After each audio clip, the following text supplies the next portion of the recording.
¿Cuál es su anécdota real más aterradora? El camello de mi exnovio muerto vino a mi lugar de trabajo para exigirme que le diera 500 libras para saldar una deuda que el gilipollas había dejado. El capullo le había dicho a su camello dónde coño trabajaba yo, así que el cabrón se presentó armado con un cuchillo de carne para intentar sacarme dinero. Por desgracia para él, la directora de mi oficina salió de su despacho armada con un pisapapeles Caithness, muy a lo Ian Banks. Y le amenazó con partirle la cara, después gritó a los chicos de nuestra oficina para que volvieran a subir. Menudo susto. Aún conservo el pisapapeles, me lo dio cuando me despidieron 6 meses después, lol. Me ahogué cuando era niño. No tenía pulso ni respiraba cuando mi tío me sacó de la piscina. Literalmente me dio una paliza para que volviera a respirar. Menos mal que era quien era, minero y ex policía, así que tenía experiencia con gente que necesitaba asistencia médica urgente. Al parecer, yo no era el primer muerto que veía. Tomé una forma legal de LSD y a mi cerebro se le complicó todo.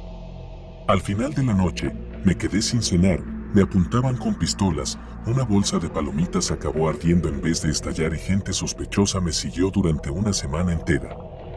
Creo que acabé en una lista, pero nunca hice ningún trabajo ilegal y dejé de tomar drogas. Durante la guerra en mi país, mi padre se guardó una granada para que no lo capturaran. Todavía me inquieta después de 30 años. Además, casi mato a mi tío porque decidió hacer una broma sobre mí al mismo tiempo. Mi prima murió porque hizo una broma tonta en nuestro puesto de control sobre una estúpida chica de 17 años con una pistola.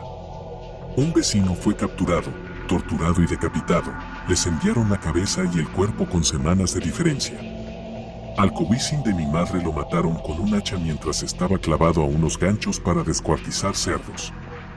Así que sí, niños, la guerra apesta y los humanos son horribles. Estaba sola en casa cuando tenía 11 años. Acababa de dormirme y alguien intentó forzar la puerta principal. Llamé al 911 y me escondí en la despensa, en el último estante. Vinieron a la puerta de al lado de la despensa e intentaron forzarla también. Llegó la policía y uno de ellos me cogió y me retuvo hasta que llegó mi madre. No quería soltarme y se aseguró de que me sintiera segura. Tengo 27 años y desde entonces no me quedo mucho tiempo sola en casa. El día que firmé el contrato de alquiler de mi primer piso, me compré un perro para no estar sola. Es bastante traumatizante cuando eres tan joven. Número 1 de mi lista, bloquear un recuerdo traumático para recordarlo 26 años después. Finalmente recordé que mi ex padre, un rico elitista, no me quería cerca, así que se llevó a mi hijo de 3 años a la piscina e intentó ahogarlo, o casi, para que yo no volviera. 100% verdad, un vecino le pilló infraganti y consiguió calmar la situación. Otro vecino llamó a la policía. Cuando llegué a la piscina, mi hijo corrió hacia mí como si yo fuera lo mejor que había visto en su vida y me contó lo que había pasado. Mi ex padre y yo discutimos y al final le dije que no se peleara con alguien que no tenía nada que perder. Creo que debería escribir la verdadera historia de este circo. La amnesia disociativa es real. ¿Existencialmente? Tomé setas y me aburrí existencialmente. Durante 3 meses, nada me llegó al alma. Cada sonrisa era hueca. No podía llorar. Sentí como si algo me hubiera sacado. Todo el mundo con el que viajé se lo pasó en grande, incluso mi primo, que pensó que literalmente había muerto y estaba flotando en el espacio. En lo personal, mi madre estaba pasando por una batalla legal con algunas personas sospechosas. Personas reales que posiblemente podrían hacer desaparecer a la gente. Su abogado no le recomendó que pidiera prestada un arma por si alguien entraba en casa, aunque legalmente le salía gratis poseer una. Ella guardaba una corta de 12 gramos de mi abuelo en el maletero de su jeep. No la dejaba en casa, donde el joven yo pudiera cogerla. Sabia crianza. Alguien se detuvo en nuestra entrada cuando yo estaba solo en casa poco después de llegar a casa después del autobús. Tenía 12 años. Sola. Llegaría a casa en 1 hora, pero aparecieron unos 5 minutos después de que saliera el autobús. Aparcaron a mitad de nuestro largo camino de entrada, justo delante del salón donde estaba mi ordenador, en el que estaba todos los días después del colegio. Llamé a Cory, el amigo metalúrgico de mi madre, que era como un hermano para mí primero, y luego a ella. Ella llamó a la policía. Saqué un cuchillo. Se quedaron aparcados en el coche, mientras yo, con 12 años, sostenía un cuchillo, con el corazón latiéndome en la garganta. Estuvieron allí sentados en el coche durante lo que me pareció media hora, pero solo pasaron un par de minutos antes de que se marcharan. Cory llegó primero, pero el coche ya se había ido. Cory estaba en nuestro coche 2 minutos después de que se fueran, casi como si lo hubieran cronometrado. Se quedaron mirando la casa todo el tiempo que estuvieron en el camino. Eso fue una buena parte de lo que hizo que mi madre abandonara el caso judicial. Ellos ganaron.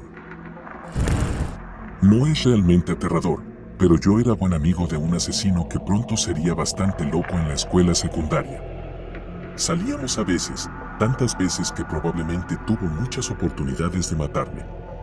Nunca pareció estar fuera de sí ni nada, y entonces la noticia de que apuñaló a una compañera de piso 100 veces, cortó a su perro por la mitad y le hizo deficiencias en las paredes fue, bastante sorprendente. Se sentía tan extraño leerlo porque era tan fuera de campo izquierdo. Cuando tenía 12 años, fui a la habitación de mi abuela, la madre de mi padre, a echarme una siesta después de ver los dibujos animados. Su habitación está más a la sombra y es más fresca. Ella también estaba durmiendo la siesta. Estaba en su sillón reclinable. Cuando me desperté, mi madre entró en la habitación para llamar a la abuela a cenar. Fue entonces cuando nos enteramos de que la abuela había fallecido durante la siesta. Me eché una siesta con mi abuela muerta. El ordenador de abajo se tocaba y tecleaba solo cuando no había nadie. Al principio pensé que estaba escuchando cosas. Solo ocurría por la mañana temprano, cada vez que iba a investigar, paraba. Y entonces mi madre y mi hermana admitieron haberlo oído también un día.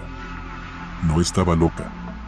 Ocurría con bastante regularidad y aprendimos a vivir con ello.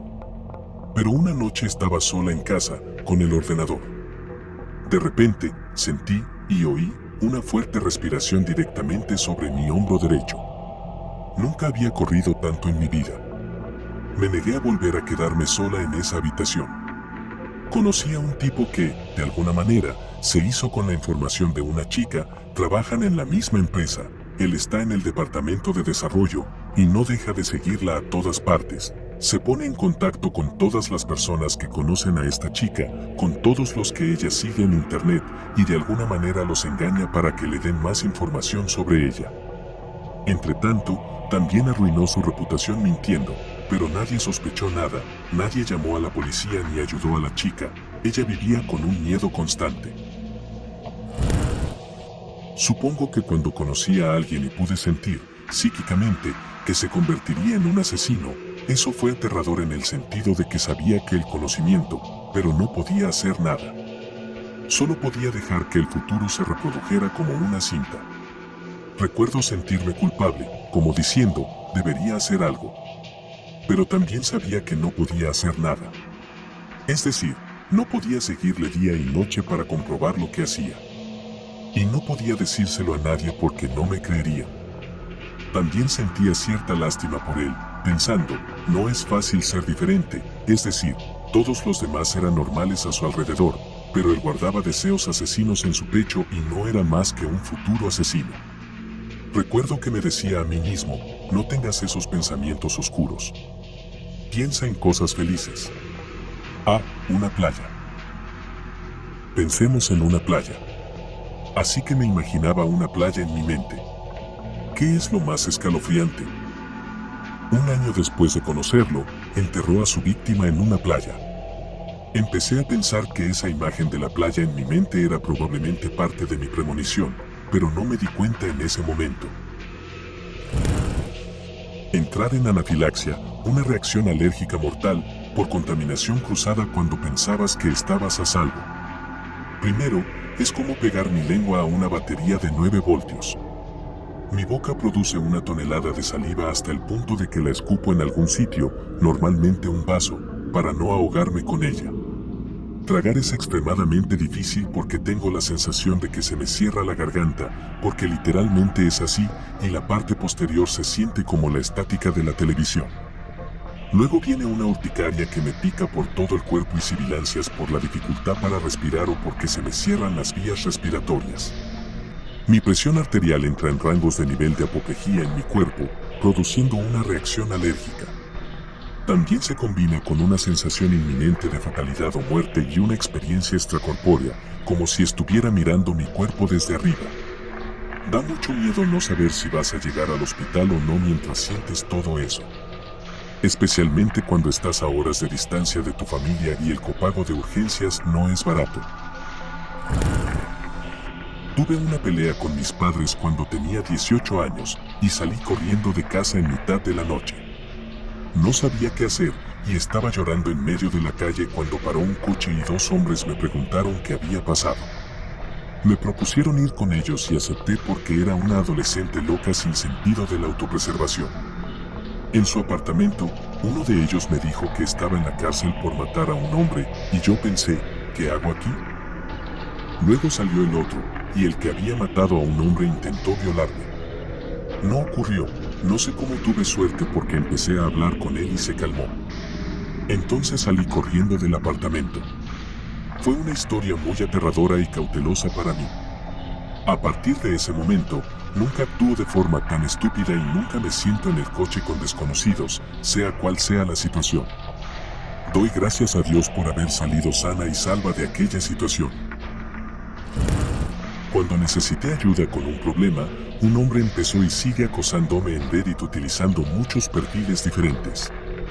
Lo más aterrador de esta historia es que esta persona hace preguntas y se responde a sí misma como otros perfiles falsos.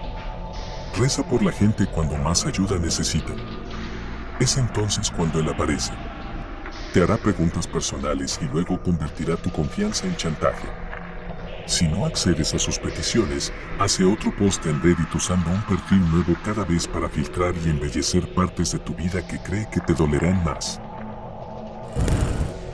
Acaba de sonar otra alarma antiaérea. Resultó ser la número 1000 en nuestra ciudad desde el comienzo de la guerra. La historia que aún perdura es que contemplé la muerte 1000 veces. A veces estaba a unos cientos de metros de donde yo estaba. A veces solo la he visto volar sobre mí. A veces solo la he oído a lo lejos. Me pregunto cuál será el final. ¿Sabes cuando recorres una ruta determinada tan a menudo que te das cuenta cuando algo te parece diferente, incluso en tu visión periférica? Un día salía de mi oficina para almorzar, cruzando la pasarela totalmente acristalada entre el edificio de oficinas, segunda planta, y el aparcamiento. Cuando algo en mi periferia, a la derecha, me llamó la atención.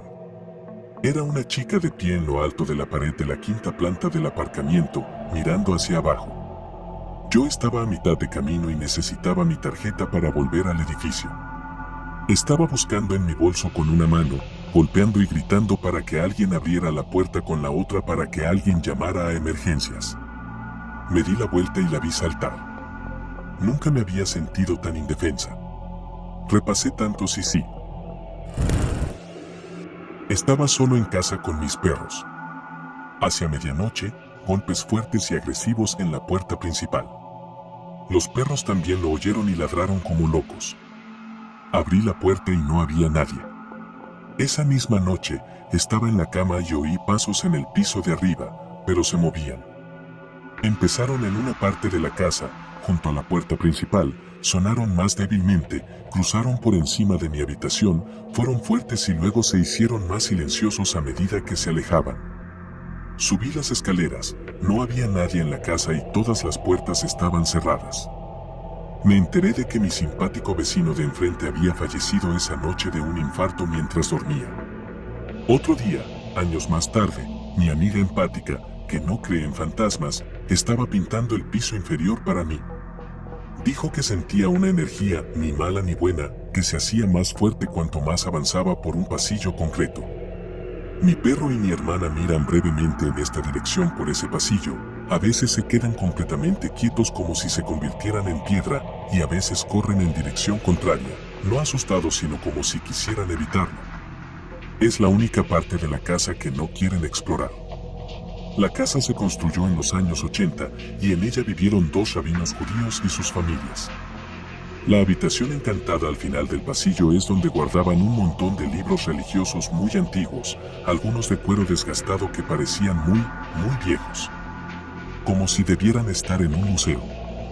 Además, al grabar video en pantalla verde, capté la voz de una mujer en el audio de la cámara. Una mujer de mi edad también apareció una vez en un momento de parálisis del sueño. Era un espíritu amistoso y parecía estar vestida con ropa moderna de años pasados. Estaba contenta, pero no estaba segura de por qué se quedaba si estaba contenta. Como niños de 12 años, subimos en bicicleta por la colina, salimos de la carretera y bajamos por el sendero hasta la cueva, donde ninguno de nosotros había dicho a nadie a dónde íbamos. Entramos y caminamos por los túneles hasta que Rayo resbaló y golpeó la única linterna que teníamos contra la pared y la rompió. Oscuridad total y absoluta por todas partes. Ni siquiera un atisbo de reflejo. Por suerte para nosotros, como niños fumadores, todos llevábamos cerillas de libro, búsquenlas en Google. Encendiéndolas una a una, nos acercamos más y más por donde habíamos venido hasta que vimos la luz de la entrada. Si no hubiéramos sido fumadores, habríamos muerto aquel día. Que el Señor arriba por los cigarrillos. Tenía como 14 años un día de verano sola en casa. Salía de casa para ir a casa de un amigo cuando oí lo que parecía ser mi hermano menor llamándome por mi nombre desde el fondo del pasillo. Era tan convincente que contesté, pero en cuanto dije, ¿qué? Me di cuenta de que mi hermano estaba a 30 minutos de allí, en casa de mi abuela, y yo estaba sola en casa. Salí disparada por la puerta principal y, mientras la cerraba con llave, tuve la inquietante sensación de que me estaban observando. Corrí hacia mis amigos y no volví a casa hasta que mis padres me confirmaron que estaban en casa.